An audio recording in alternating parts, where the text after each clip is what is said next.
Facing a 3-bet, stack size planning. Stack size is the hand. When you face a 3-bet online, your profit comes from planning the stack, not guessing postflop. You decide which branch you are in, fold, call, 4-bet. Your decision is in stack-to-pot ratio decision. That stack-to-pot ratio decides which hands realize equity and which hands burn rake. Commitment thresholds using stack-to-pot ratio. Stack-to-pot ratio is the ratio of effective stack-to-pot on the flop. Facing a 3-bet, you are usually choosing between a low stack-to-pot ratio game with a 4-bet or a medium stack-to-pot ratio game with a call. You should not see a flop without knowing what stack-to-pot ratio you are buying. First, stack-to-pot ratio. 1 to 3 favors overpairs, top pair, top kicker, and strong draws that can stack off. Second, stack-to-pot ratio. 4 to 7 favors hands with robust equity realization, position, and board coverage. Third, stack-to-pot ratio 8. 8 plus rewards nut advantage and maneuvering, but in 3-bet pots it often turns into rake drag and overfolding. Your commitment threshold is simple. The lower the stack-to-pot ratio, the wider you can stack off with value and high equity draws. The higher the stack-to-pot ratio, the more you need clean, nutted paths, not dominated bluff catchers. TPP Exploit Framework. First, the exploit versus players who stack off too light at low stack-to-pot ratio, widen your value 4-bets and tighten your bluffs. Second, the risk. If you overwiden, you become easy to 5-bet jam. Third, the counter. When they jam more, shift to fewer bluffs and call jams with a tighter value set. Range architecture, linear versus polarized.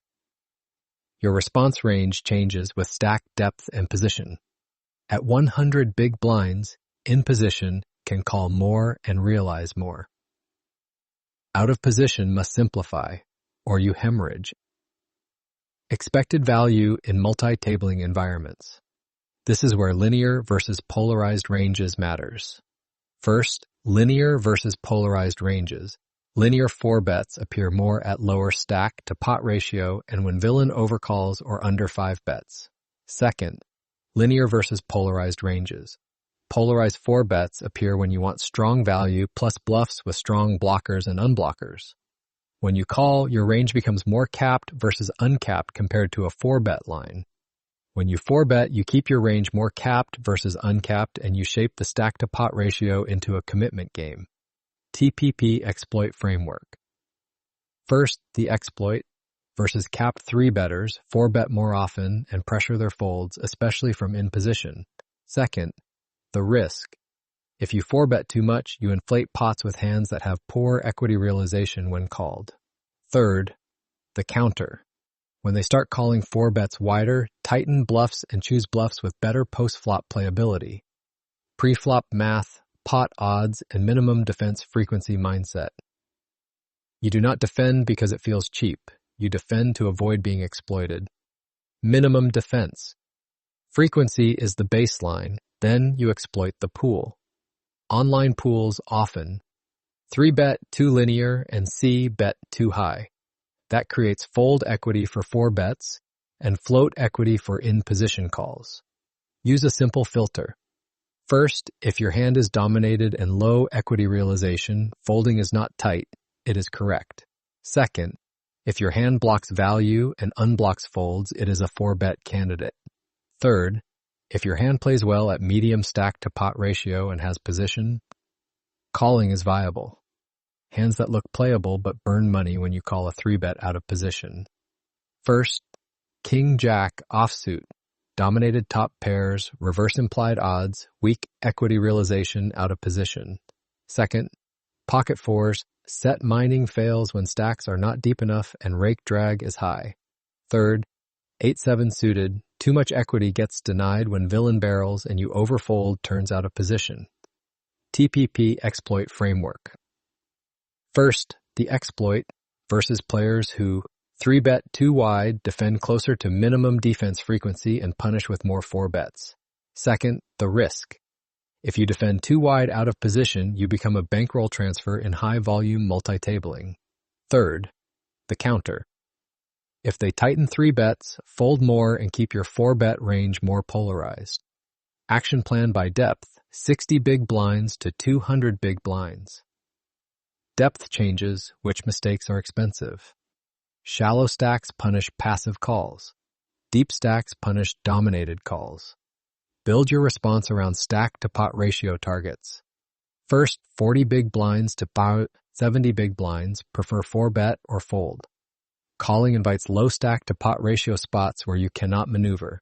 Second, 80 big blinds to 120 big blinds. Standard. Mix calls in position with playable suited broadways and suited connectors. Avoid dominated offsuit broadways. Third, 150 big blinds to 250 big blinds. Call more in position with hands that realize, but 4-bet value grows because stacks allow villain to make high expected value mistakes. At 200 big blinds, you cannot auto-stack off with 1 pair in 3-bet pots. You need a plan for turn and river nodes, or you will overpay versus uncapped ranges. TPP Exploit Framework. First, the exploit. Deep versus under-bluffing pools, overfold rivers, and do not hero with bluff catchers. Second, the risk. If you overfold early streets, you let them print with 1-bet strategies. Third, the counter. If they increase triple barrels, defend with better blockers and widen your turn continues. In position versus big blind standard online lines. Cutoff or button faces a big blind 3-bet. You're in position, your equity realization increases. Your calling range can be wider, but you still avoid hope poker. Do not call with hands that win small and lose big. First, prefer calls with ace. Jack suited through ace. 10 suited, king-queen suited through king-jack suited, queen-jack suited, jack-10 suited, 10-9 suited. Second, prefer 4-bet bluffs with 5 suited through ace-2 suited and king-5 suited through. King-4 suited when suited blockers matter. Third, avoid calls with king-jack offsuit and queen-10 offsuit. Poor equity realization versus linear 3-bet ranges. Your 4-bet sizing should target a flop stack-to-pot ratio that supports your value region. In rake-heavy pools, that means reducing marginal calls and increasing clean 4-bet decisions. TPP Exploit Framework. First, the exploit versus big blinds who over 3-bet, widen 4-bet bluffs with the best blocker profile. Second, the risk. Overbluffing, 4-bets makes your range too weak when they call and play well post-flop. Third, the counter. If they start calling 4-bets wider, shift to more linear value heavy 4-bets. Out of position versus 3-bet, simplify or bleed. Small blind or big blind calling out of position versus a 3-bet is where tracking software shows the leak. You lose expected value through reduced equity realization and future street pressure. Your default is tighter calls, more 4-bet, and fold.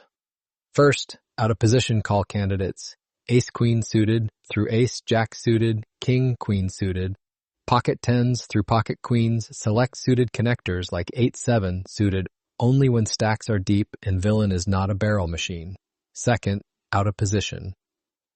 4-bet bluffs, ace-5 suited through ace. 2 suited for blockers and some king-queen offsuit at shallow stacks when fold equity is high.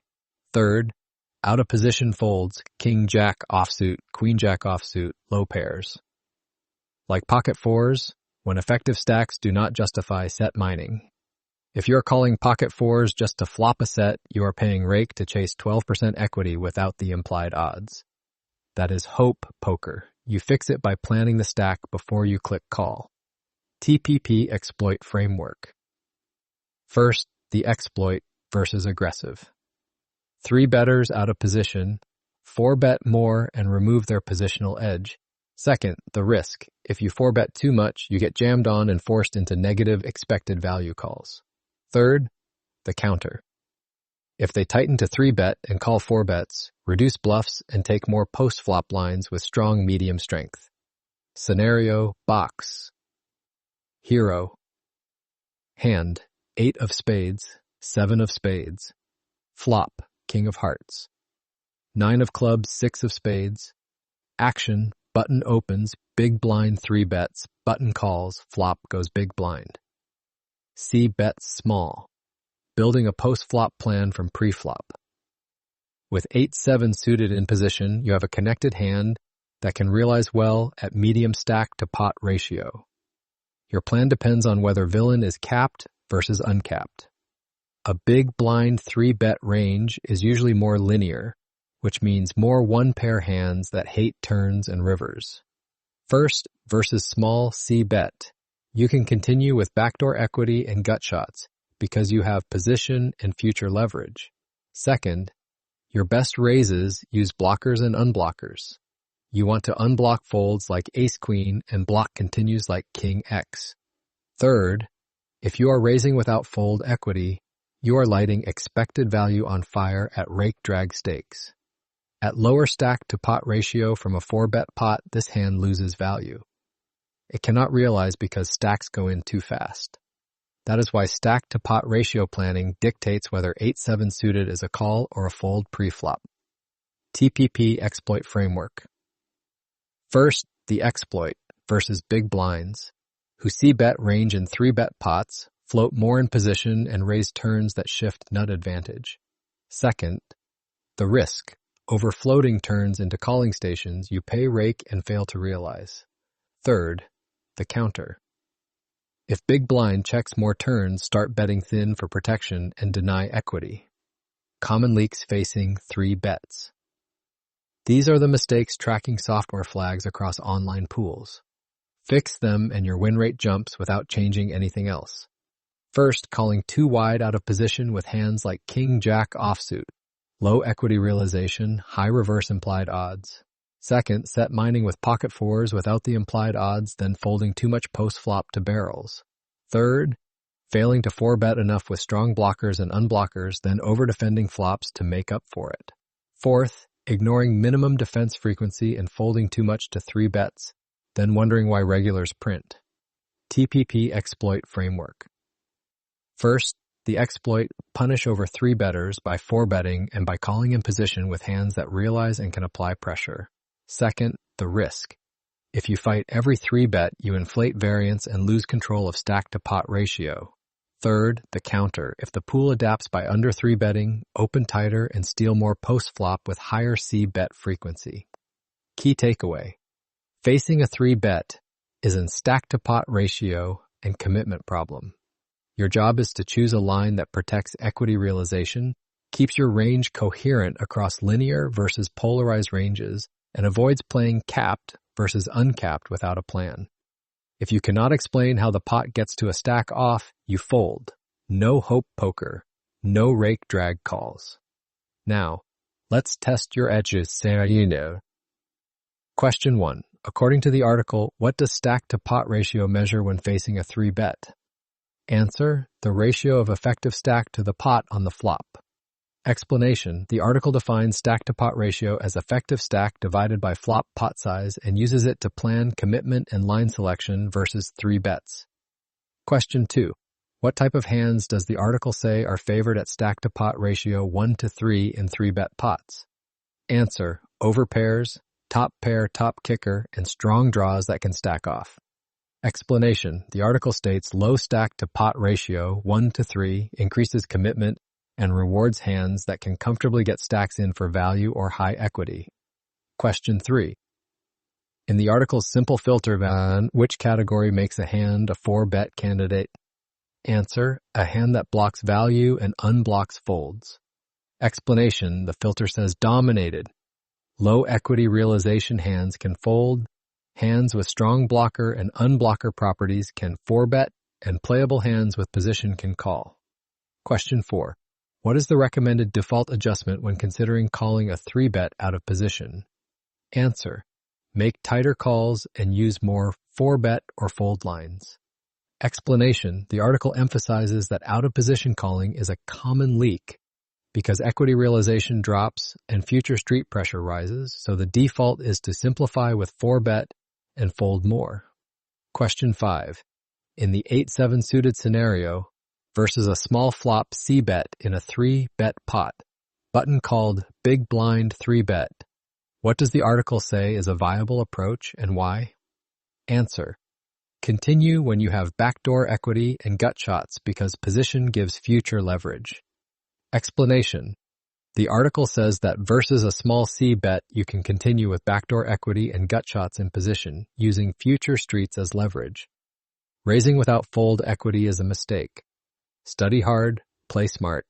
That's it for now. I'll see you in the next lesson.